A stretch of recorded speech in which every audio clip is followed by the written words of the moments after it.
peux commencer. Bonjour à tous. Bonjour Israël. Euh,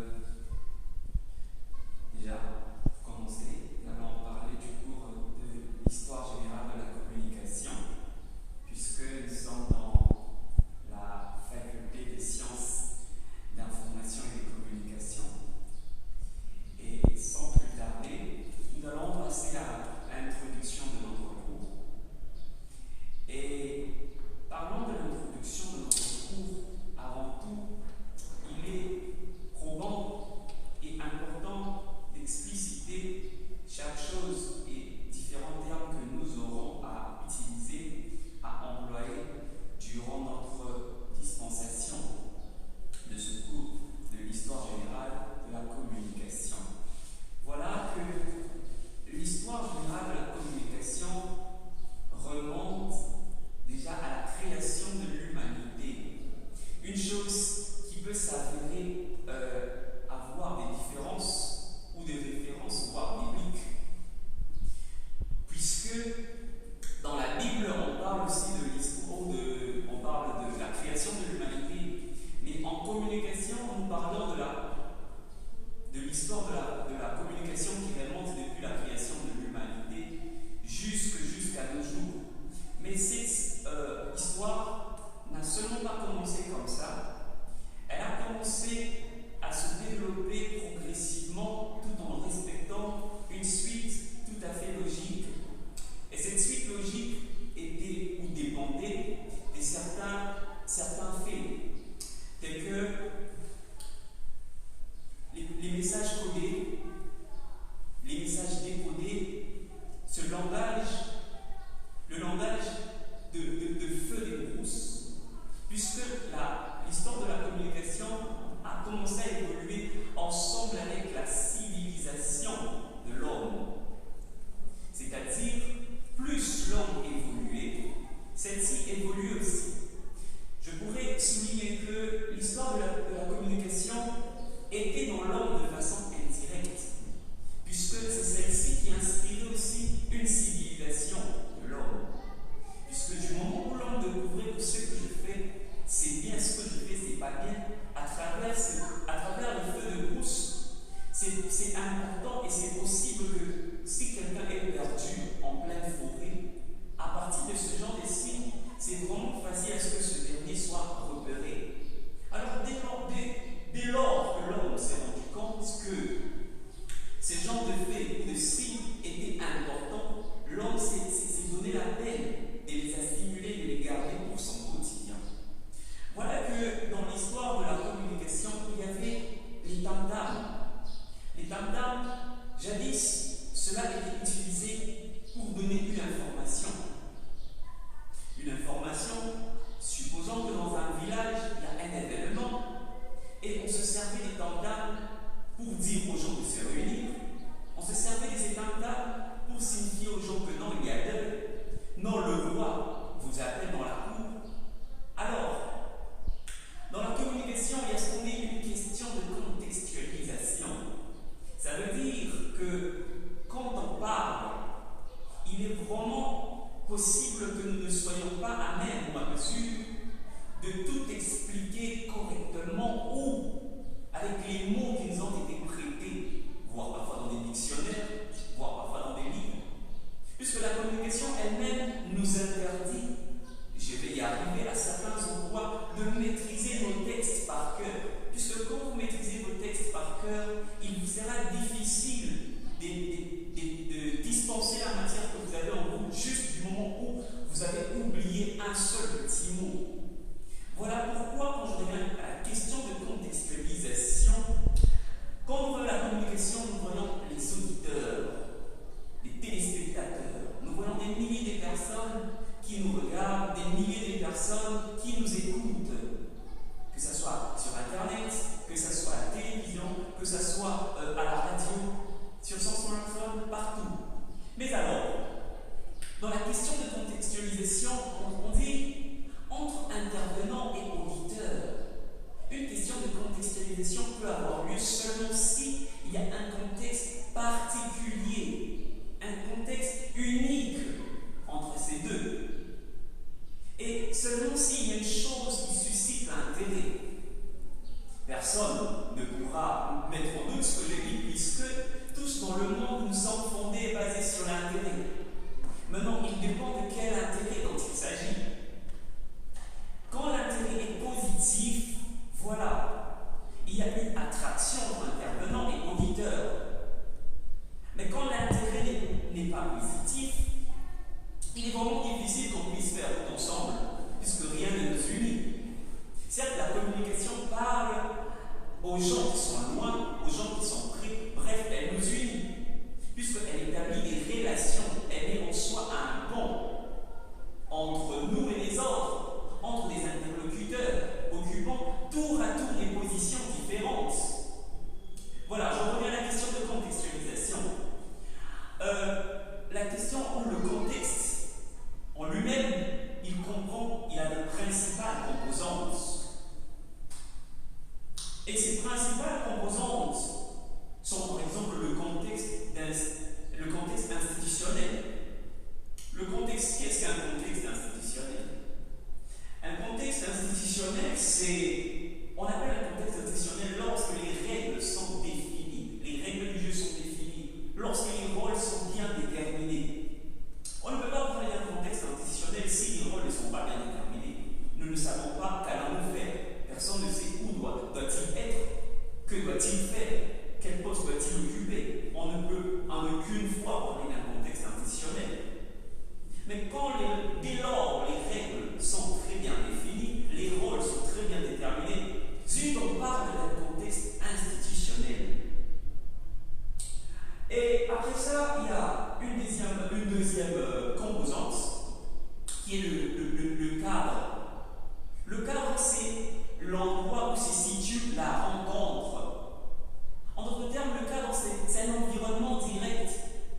Le cadre, par exemple, en parlant de ce cours, comme je l'ai fait en ces instants même, c'est un cadre. Cet auditoire est un cadre dans lequel nous nous situons. Il y a une rencontre, évidemment, puisque ce cours de l'histoire générale de la communication, c'est quelque chose qui nous permet de tisser une rencontre, c'est-à-dire une rencontre entre moi et vous. C'est-à-dire, je dispense la matière que j'ai en moi. Et à votre tour, vous la recevez, puisque moi, je suis un émetteur. Et vous prenez le rôle de récepteur. C'est-à-dire, le message est traduit parce que l'émetteur symbolise l'intention. On y voit l'intention du message que je donne. Puisqu'en ce moment, je parle d'une communication verbale où je fais plus preuve de la parole. Mais alors, voilà pourquoi nous avons parlé du cadre. Et après le cadre, nous voyons les éléments propres à chaque culture. C'est vrai que chaque culture, j'ai parlé de la civilisation dans mon entame. Il est difficile que nous puissions tous nous identifier à nous tous. Non, c'est impossible. Puisque si nous faisons cela, personne n'aura son identité. Puisque la communication nous exige, nous demande d'avoir la capacité de nous identifier à nous-mêmes. Puisqu'il y a quelque part où elle relève de la confiance en soi. Comment peut-on avoir confiance en soi? Ce n'est que quand on se reconnaît, on s'identifie à soi-même. Et la communication même nous interdit d'imiter les autres. Mais elle nous demande de rester nous, de donner ce que nous avons, et de prouver ce que nous sommes, à mesure de faire. Mais alors, voilà pourquoi les éléments propres à chaque culture, qui sont des interactions sociales, qui prônent la pratique du savoir-vivre. Comment êtes-vous en train de vivre en société? Comment êtes-vous en mesure de respecter les mœurs qui sont établies? La pratique du savoir-vivre. Êtes-vous en mesure de dire merci quand vous recevez quelque chose? C'est le savoir-vivre. Est-ce que avez-vous cette mobilité de vous excuser quand vous allez offenser quelqu'un? Puisque dans la communication, elle nous parle du ton. Dans le ton, nous voyons un ton affirmatif, interrogatif, agressif, autoritaire. Quelles sont les méthodes que vous appliquez de lors ou du moment où vous voulez demander quelque chose, ou du moment où vous voulez révéler quelque chose dans votre entourage, dans votre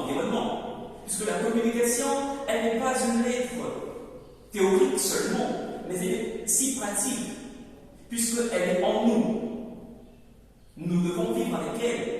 Puisque nous disons tout est communication, que ce soit silence, geste, mouvement, parole, tout est communication. Ça veut dire que vous vous taisiez ou pas, parce qu'il y a un adage qui nous dit mon consent. Ça veut dire vous ne dites pas un mot, mais vous consentez quelque chose. Et là, c'est le silence qui intervient en ce moment. Mais tout va dépendre de l'interprétation que nous aurons de par ce silence. De par ce silence, puisque dans chaque culture, il y a des éléments. Il y a des éléments. Il y a des gens qui se disent bonjour le matin. Il y a des gens qui savent que dans notre culture, à 12 heures, nous devons manger, mais on ne peut pas quitter la table avant des grandes personnes. C'est juste une illustration de culture. Mais nous n'allons pas nous attarder vraiment sur cela, puisque nous avons d'innombrables choses à exposer. Après les éléments propres à chaque culture, il y a la nature de la relation. En parlant de celle-ci, on voit les objectifs et les buts que chacun se fixe par rapport à la situation de la relation. Quelle est la nature de la relation que vous avez, que vous entretenez?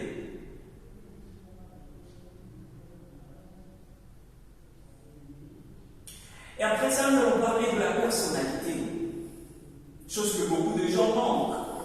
La personnalité. Pas si loin que j'ai parlé de l'identité. La personnalité. Qui êtes-vous? Ici, dans ce cours, on dit que la personnalité, c'est tout ce qui constitue l'homme. Mais si vous n'avez pas de personnalité, ça veut dire que vous n'avez pas d'idéal. Vous n'êtes nulle part. Vous ne savez aucune personne à qui se référer et vous ne pouvez être aucunement une référence pour les autres. Puisque vous relevez tellement accru de personnalité. Mais on dit que la personnalité, c'est tout ce qui constitue l'homme, son histoire personnelle. Ses expériences. C'est vrai, il y a des gens qui ont une personnalité faible, moyenne et forte. Des gens qui ont une personnalité faible, ça dépend dans quel genre de situation ces derniers se retrouvent. Et qu'est-ce que cette personnalité arrive à leur donner comme efficacité afin de remédier à la situation qui se présente devant eux. Voilà, quand on parle de son histoire personnelle, ça veut dire que quand on a une forte personnalité, il est probant que vous vous retrouviez dans des situations compliquées, mais grâce à cette forte personnalité, vous arrivez à ne pas céder aux moqueries, céder à la discrimination, puisque vous avez une forte personnalité qui vous donne confiance en vous-même, qui vous dit, certes, vous n'avez pas la capacité de faire telle ou autre chose, mais vous êtes fier de vous-même puisque vous avez confiance en vous-même et en ce que vous faites. Voilà. Après la personnalité, nous parlerons d'autres choses, telles que les méthodes de communication. La communication relève en elle-même des méthodes que nous sommes censés utiliser pour arriver à transmettre les messages. Et quelque part, avant ça, on a relevé dans ce cours la communication verbale, qui d'entrée se base sur le langage, la parole. Puisque la communication, en soi, elle est un échange vocal, un échange verbal. J'y arrive. Et la communication, elle a trois niveaux. On dit ce que je pense, c'est le premier niveau. Ça relève de l'intention, ce que j'ai à l'intérieur de moi-même. C'est qui est émis, le message, et c'est que l'autre perçoit. C'est-à-dire que nous ne pouvons pas obliger tout le monde à accepter que ce que nous disons est vrai. Chacun a sa façon d'interpréter le message et sa compréhension. Mais ce que nous prenons, ce que nous voulons, c'est que la compréhension de tout un chacun puisse aller de pair avec le vrai ou le positif qui est relevé dans la communication et dans son sein. Voilà que dans la communication non verbale, il y a certaines choses ou certains éléments entre autres les mimiques imitées à l'aide des gestes. Il y a les attitudes. Quelles sont vos attitudes quand vous communiquez? Il y a le contact visuel. Quand vous communiquez, vous devez être en mesure d'avoir un contact visuel. Surtout quand vous retrouvez dans un auditoire rempli d'étudiants ou de nombreuses personnes, dans une conférence, dans une église, dans une salle de réunion, vous devez être en mesure d'établir un contact visuel. Et vous devez être en mesure de projeter votre voix pour qu'elle soit suffisamment entendue, pour que l'auditeur, pour que les personnes qui sont en ce lieu n'aient pas des difficultés à vous entendre. Comme je le fais déjà, tout le monde m'entend.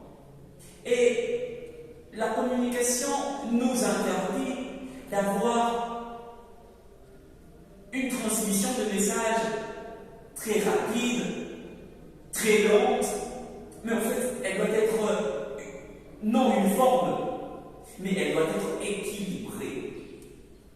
Ça veut dire, quand vous parlez trop vite dans un auditoire, vous pénalisez de nombreuses personnes puisque nous avons différentes sensations d'ouïe. Nous avons différentes capacités de réceptibilité de messages. Voilà donc pourquoi, quand vous parlez, vous devez être à mesure de donner, de dispenser votre matière à petits pas mais sûrement. Ne parlez non plus pas tellement doucement, puisque ça nuit, ça fatigue l'oreille, ça donne un peu de sommeil, un peu de paresse. Bref, ça donne une lassitude et un agacement dans le chef des auditeurs qui vous suivent. Voilà. Dans ce cours, nous avons parlé aussi de l'exposé oral.